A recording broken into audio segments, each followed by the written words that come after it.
Assalamualaikum warahmatullahi wabarakatuh. Pada video kali ini kami akan mempresentasikan mengenai proses pembentukan zat. Sebelum itu kami akan menyebutkan anggota kelompok 5, yaitu yang berisikan Afika Hidayatur Rahma, Intan Karisma Devi, Nadia Nuraini, Randy Saputra, Siva Maharani, dan Firlisha Alfatira Hapsari. Kita akan kembali ke materi yang kami akan jelaskan. Apa itu zat tunggal? Zat tunggal merupakan zat yang terdiri atas materi sejenis. Zat tunggal dapat berupa unsur dan senyawa. 1. Unsur. Unsur adalah zat tunggal yang tidak dapat diuraikan menjadi zat-zat lain melalui reaksi kimia. Contoh unsur adalah besi, aluminium, karbon, perak, oksigen, nitrogen, dan kalsium. 2. Senyawa. Senyawa adalah zat tunggal yang dapat diuraikan menjadi dua zat atau lebih melalui reaksi kimia.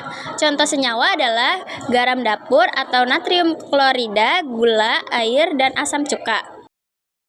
Campuran. Campuran adalah zat yang terdiri atas beberapa jenis materi atau zat tunggal. Campuran dapat dibedakan menjadi campuran homogen dan campuran heterogen. Yang pertama, campuran homogen. Campuran homogen merupakan campuran yang zat penyusunnya tercampur sempurna. Pada campuran homogen, zat penyusunnya tidak dapat dibedakan. Contohnya air, garam, sirup, udara, perunggu, dan kuningan. Yang kedua, campuran heterogen. Campuran heterogen merupakan campuran yang zatnya penyusunnya tidak tercampur sempurna. Pada campuran heterogen, zat penyusunnya masih dapat dibedakan. Contohnya, campuran air dengan kopi, air dengan tepung, dan air dengan pasir. Alat dan bahan ada sendok, baskom, korek, lilin, garam, gula, sirup, kopi, susu, gelas, es batu, dan kaleng. Cara membuatnya, yang pertama, siapkan alat cutter atau pisau, sendok, gelas, korek api, dan bahan berupa gula, garam, air kelapa, susu, dan sirup. Yang kedua, letakkan gula di sendok, kemudian dibakar. 3. Masukkan gula dan air dalam gelas, kemudian diaduk. 4. Masukkan garam dan air dalam gelas, kemudian diaduk. Yang kelima, masukkan susu dalam gelas dan amati. Keenam, masukkan sirup dan air dalam gelas, kemudian diaduk. 7. Membuat es krim dengan memasukkan susu yang dilarutkan dengan air ke dalam kaleng, kemudian tutup dan masukkan ke baskom yang diisi es dan garam, kemudian diputar selama 20 menit. Berikut dengan 8 rangkuman klasifikasi berbagai bahan berdasarkan komposisinya. Saya akan menjabarkan satu persatu. Yang pertama yaitu gula yang dipanaskan menjadi hitam, yang diklasifikasikan sebagai unsur karena dekomposisi gula menghasilkan karbon.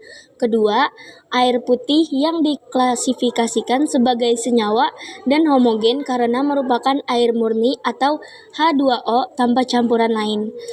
Ketiga, air garam yang diklasifikasikan sebagai homogen karena garam larut sempurna dalam air. Yang keempat, air gula yang diklasifikasikan sebagai homogen karena gula larut sempurna dalam air. Kelima, susu diklasifikasikan sebagai heterogen karena merupakan campuran koloid dari zat cair, lemak, dan protein. Keenam, sirup yang ditambahkan air diklasifikasikan sebagai homogen karena komponennya larut sempurna. Ketujuh, kopi yang diaduk dengan gula dan air yang diklasifikasikan sebagai homogen jika semua bahan larut sempurna. Dan kedelapan, membuat es krim diklasifikasikan sebagai heterogen karena mengandung berbagai bahan yang tidak tercampur merata. Gula yang dipanaskan dengan api, dia menghasilkan zat kimia karena perubahan warna yang menjadi warna karamel kecoklatan. Kemudian air garam yang dilarutkan dengan air itu menjadi campuran homogen karena terlarut secara sempurna dan tidak terlihat partikelnya. Sama seperti air gula adalah campuran homogen karena terlarut dengan sempurna dengan pelarutnya. Kemudian kopi adalah campuran homogen karena partikel kopi masih terlihat dan masih mengendap di beberapa bagian. Dan Sirup yang menghasilkan campuran homogen karena tercampur dan terlarut secara sempurna dengan air. Kemudian susu. Susu adalah campuran heterogen karena masih ada endapan-endapan yang sedikit terlihat atau menggumpal. Dan kemudian es krim. Es krim merupakan campuran homogen karena menghasilkan endapan yang padat dan membeku.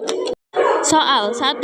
Setelah melakukan praktikum sederhana, mana yang termasuk unsur? Apa alasannya? Gula yang sudah dipanaskan dengan api yang menjadi warna hitam yang dipanaskan dengan sendok besi.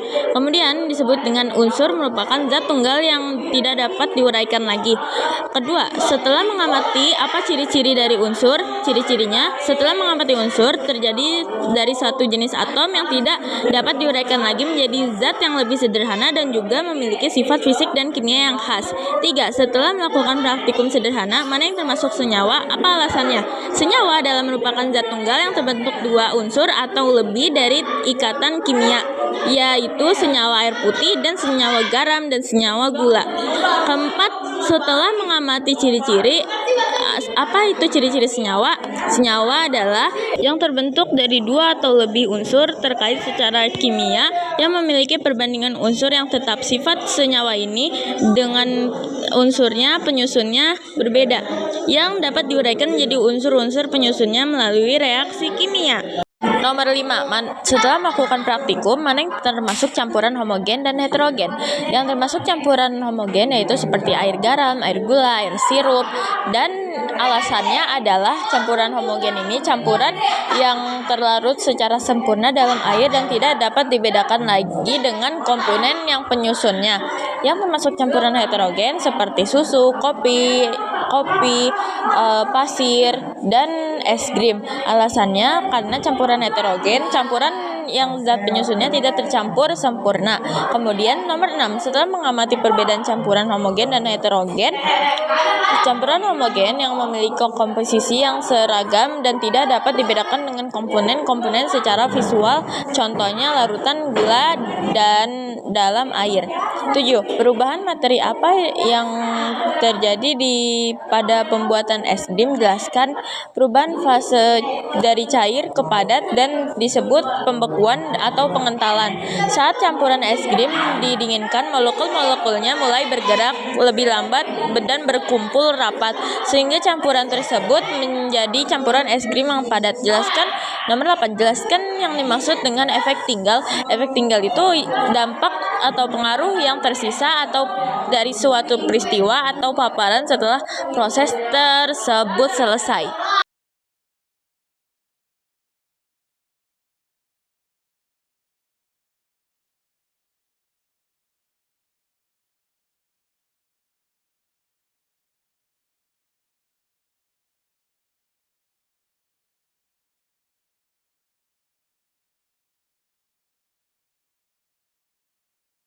Kesimpulan, kita semua jadi mengetahui apa itu reaksi kimia dan fisika, mengetahui bentuk reaksi tersebut, belajar mengetahui zat tunggal dan zat campuran, dan tahu apa itu unsur dan senyawa. Campuran juga terbagi menjadi dua, yaitu homogen dan heterogen, dan mengetahui contoh dari bentuk-bentuk kehidupan sehari-hari seperti heterogen berupa susu, senyawa juga berupa air, gula, garam. Dari sini belajar agar wawasan terbuka untuk masa depan. Sekian, terima kasih.